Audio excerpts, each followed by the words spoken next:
Albert Einstein once said, everybody's a genius, but if you judge a fish by its ability to climb a tree, it will live its whole life believing that it is stupid.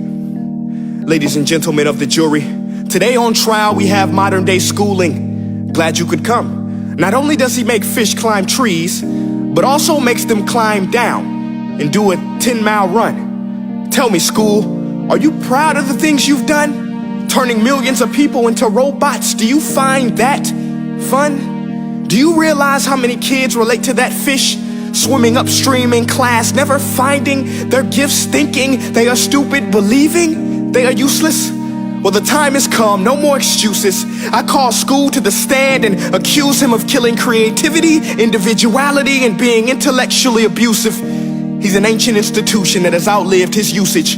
So, Your Honor, this concludes my opening statement, and if I may present the evidence of my case, I will prove it. Proceed. Exhibit A. Here's a modern day phone. Recognize it? Here's a phone from 150 years ago. Big difference, right? Stay with me. Here's a car from today, and here's a car from 150 years ago. Big difference, right? Well, get this. Here's a classroom of today, and here's a class we used 150 years ago. Now ain't that a shame? In literally more than a century, nothing has changed. Yet you claim to prepare students for the future? But with evidence like that, I must ask, do you prepare students for the future or the past? I did a background check on you and let the record show that you were made to train people to work in factories, which explains why you put students in straight rows, nice and neat, tell them sit still, raise your hand if you want to speak, give them a short break to eat, and for 8 hours a day, tell them what to think. Oh, and make them compete to get an A letter which determines product quality, hence grade A of meat. I get it. Back then, times were different. We all have a past. I myself am no Gandhi. But today, we don't need to make robot zombies. The world has progressed. And now we need people who think creatively, innovatively, critically, independently, with the ability to connect. See, every scientist will tell you that no two brains are the same. And every parent with 2 or more children will confirm that claim.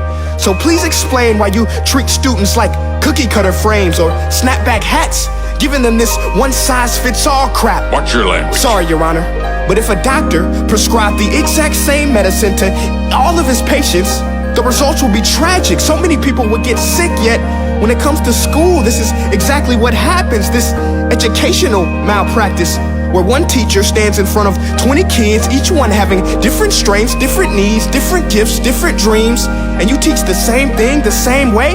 That's horrific. Ladies and gentlemen, the defendant should not be acquitted. This may be one of the worst criminal offenses ever to be committed. And let's mention the way you treat your employees. Objection. Overruled. I want to hear this. It's a shame. I mean, teachers have the most important job on the planet, yet they're underpaid? No wonder so many students are short-changed.